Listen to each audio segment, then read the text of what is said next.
Thank you very much, Mr. Chairman, sir, for giving me an opportunity to add my voice to the Indian National Congress's view of the Union budget presented by the Honourable Finance Minister. Mr. Chairman, sir, this underwhelming budget has been a woefully missed opportunity. For after all, this was the government's chance to prove to the citizens of India, after the colossal setback the BJP suffered in the recently concluded general election, that the Prime Minister and the Finance Minister have actually listened to the concerns of the people. But once again, they've let the people of India down. The budget is in many ways an emblem of this government's economic mismanagement and financial recklessness, made all the more worse by its divisive policies. This budget makes it abundantly clear that the BJP has run out of ideas. Rather than being a vision statement of the economic future of the country, this budget is an illustration, as has been pointed out by many, of their politics. Their priorities chiefly revolve around appeasing their two regional allies, forgetting there are 26 other states and 8 union territories whose people have nothing to be happy about. But even out of those two, the people of Andhra Pradesh have much less reason to be happy at the supposed allocations made to their state in the budget. The budget only commits to arranging 15,000 crores towards the development of Amravati. This is not an allocation. It merely entails the facilitation of loans by the centre from multilateral development organizations to your state. Instead of amounting to a form of financial support from the centre, this commitment will only add to Andhra's existing debt burden. The other promises made, of course, are the very ones broken in the NDA's first term. One only hopes that another no-confidence motion will not again have to follow. Now, 4 other states have received the government support for natural calamities, all NDA rule states, Bihar, Assam, Sikkim and Uttarakhand. On the other hand, India alliance states find themselves cast out and ignored. Indeed, Karnataka, Tamil Nadu, as well as my home state of Kerala, have time and again sought funds for natural calamities, from cyclones to rapid coastal erosion, and they've got none. Bihar received 26,000 crores for its highways, but Karnataka had sought and got nothing for the critical road infrastructure projects in Bangalore. For the government of India, it seems some states are more equal than others. Now, this inclination to bias is not limited to state allocations either. If one looks at the specific concessions on basic customs duty given to 3 cancer drugs, it turns out they're all made by the same pharmaceutical company. Why were various other costly life-saving drugs being imported into the country overlooked for this exemption? On that subject, Mr. Chair, I find it worrying that the government has completely disregarded the augmentation of existing healthcare infrastructure. In my own state of Kerala, many were hoping to hear a mention of the long-proposed aims in Kerala. Alas, even with the presence of 2 ministers of state from Kerala, the government has continued to disappoint us. Bias, Mr. Chairman, takes many forms. This budget fails to consider that in our country today, private investment is sputtering, consumption growth is slow, real rural wages are plummeting, overall wages are in decline, and demand for investment credit has collapsed. As a result, returns on labour are low, and so are returns on debt capital. Only equity and private profits are booming. The situation is perverse, sir. Luxury watches, premium cars and business class travel are reporting huge increases in sales and net profits. But the purchases of ordinary people have plunged. Baniyan genji kharidne ke liye logon ke paas paise nahi hai. But SUV sales are rising, and small car and two-wheeler sales are tanking. It is starkly clear why inequality in India today is said to be worse than during the British Raj.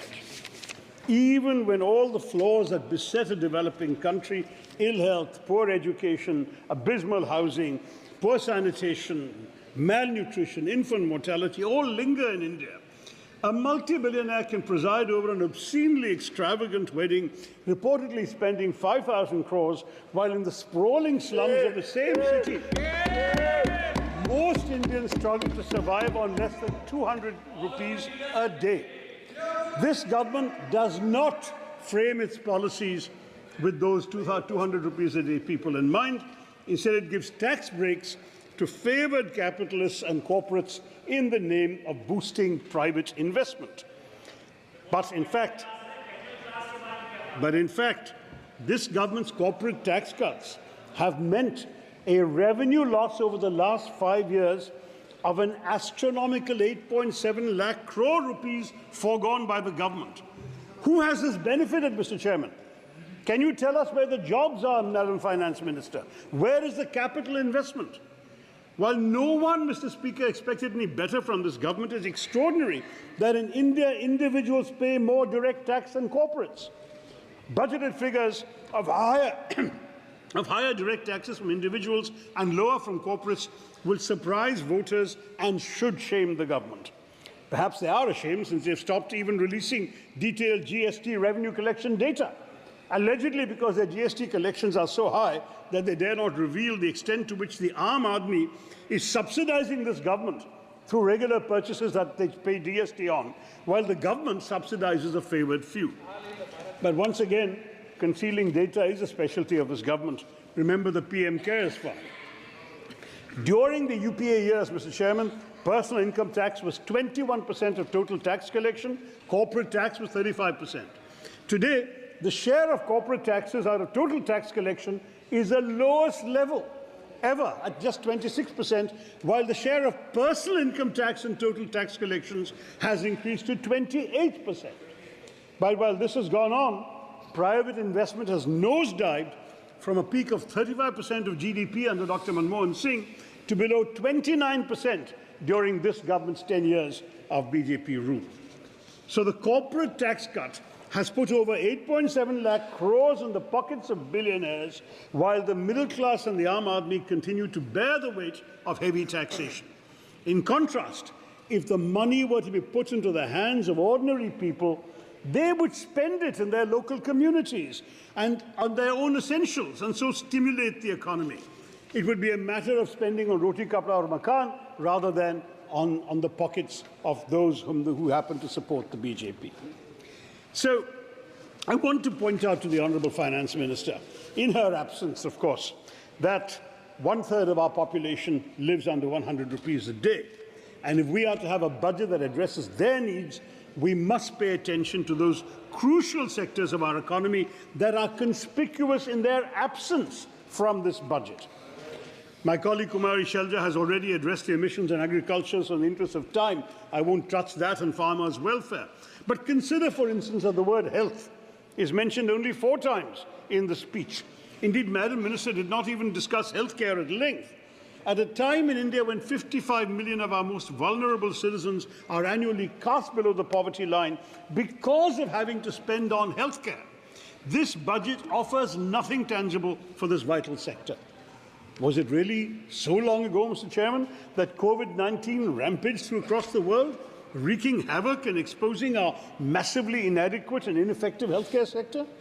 Yes, if one were to look at the budget, it would seem that the pandemic has been forgotten, for allocations to the Ministry of Health and Family Welfare have decreased as a share of the overall expenditure from 2.16% in 2019 to 1.9% in the budget. At the same time, the Ministry of Ayush has had an allocation nearly doubling. The fact is that India is just not spending enough on health. Brazil, Russia, China, South Africa, the other BRICS countries spend roughly 14 to 15 times more than us.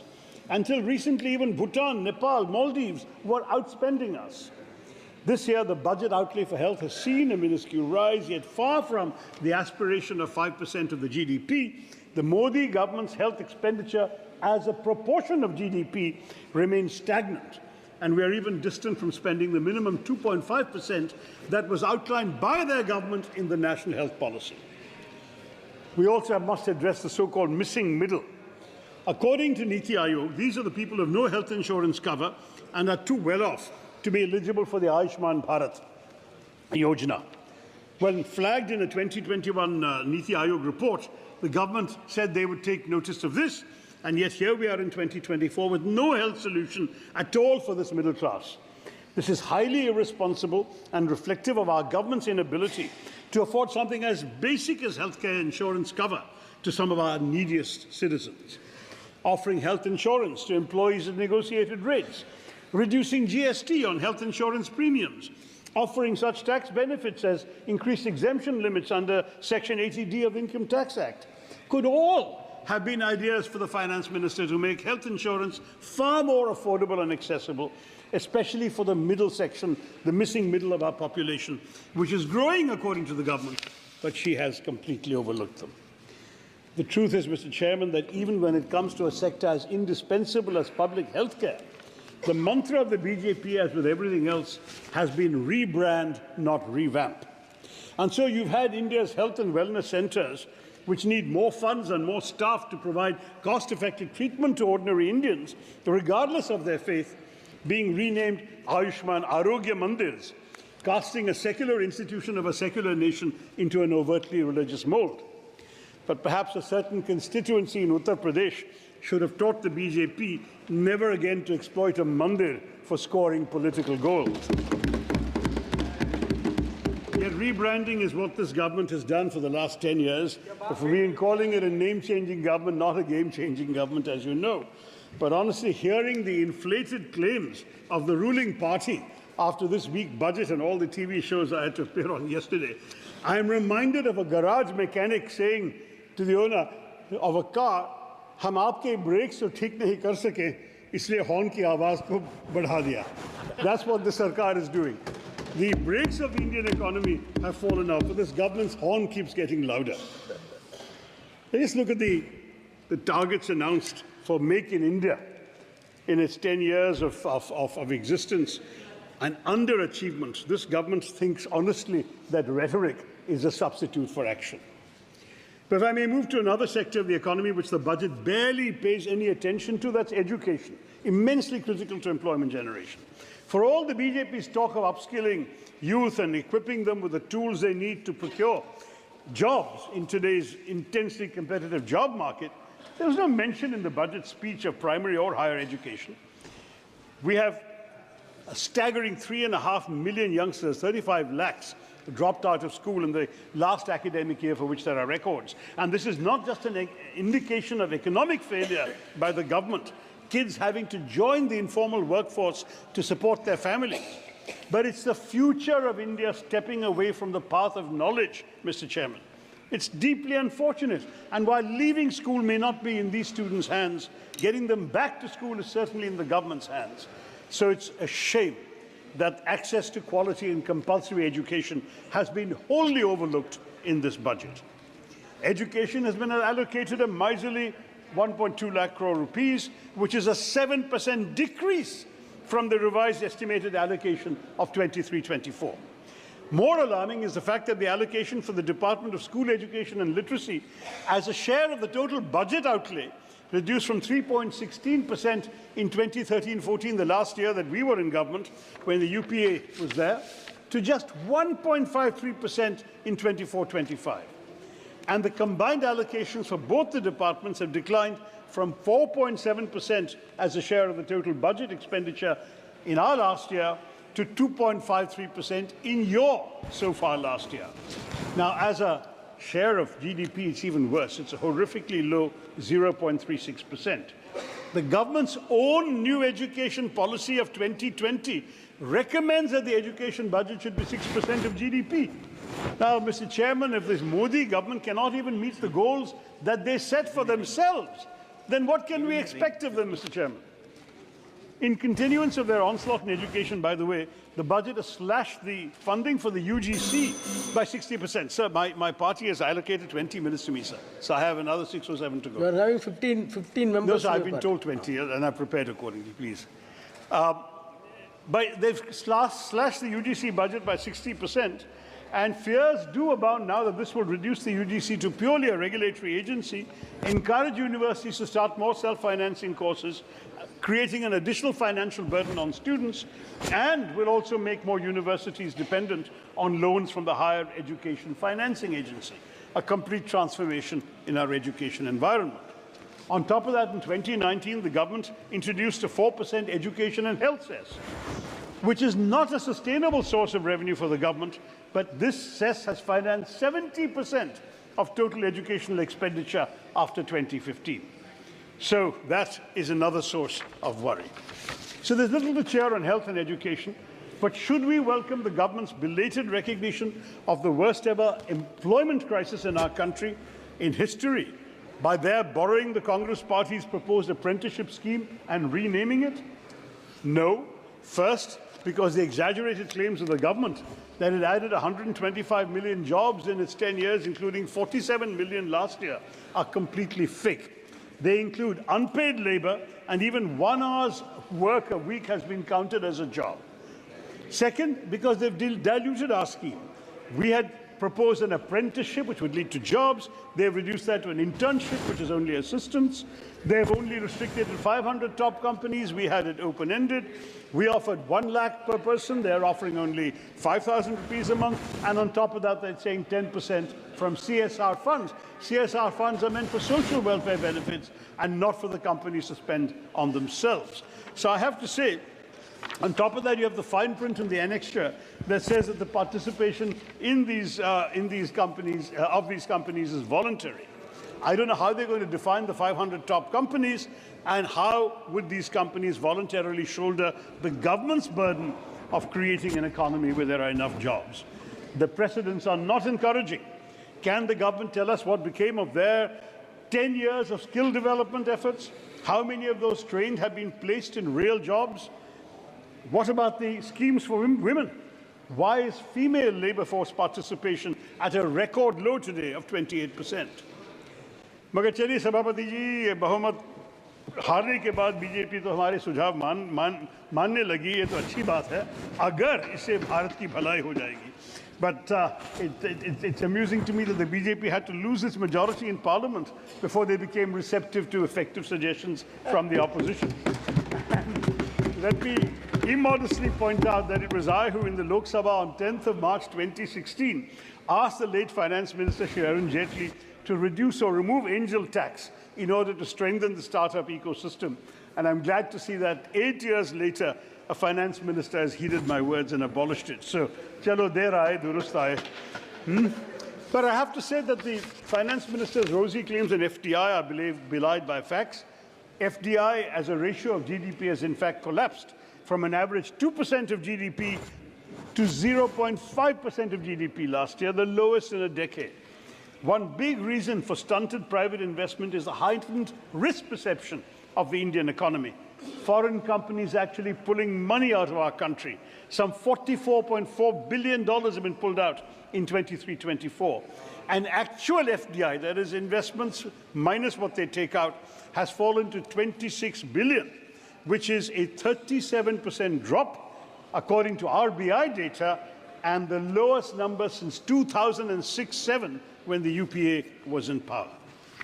Similarly, the government's disservice of removing indexation benefits under the long-term capital gains tax is unforgivable, because countless members of the middle class worked tirelessly for years to be able to afford a house or make an investment in real estate to secure a pakka house for their families, and it's no longer a viable investment because you no longer can index the appreciation of that value to inflation, and you will pay a much larger sum as a result. In this example, a couple of minutes more, sir. In this example, we are looking at the government taking more taxes out of the pockets of the middle class, out of people who might even end up losing money in the course of buying and selling a property, which may be the only one that they can afford. So the real worry with all of this is that you're going to see a strong resurgence of cash transactions in purchases of property.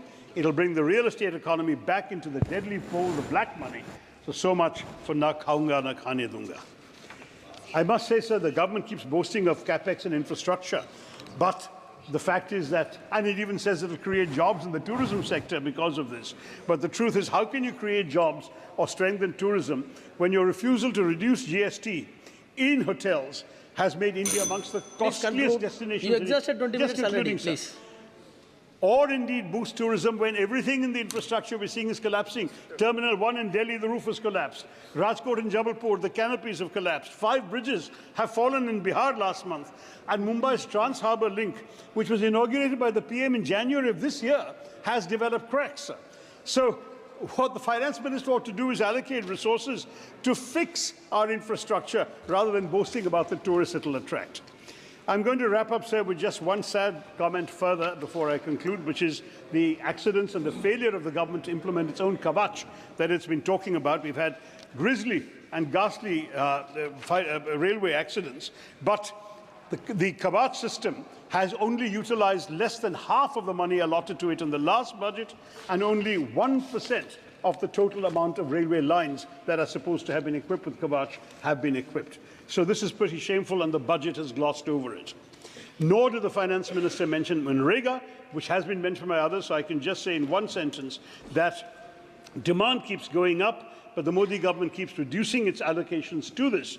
And the allocation they've requested now is far short of the amounts requested and required to meet the demands.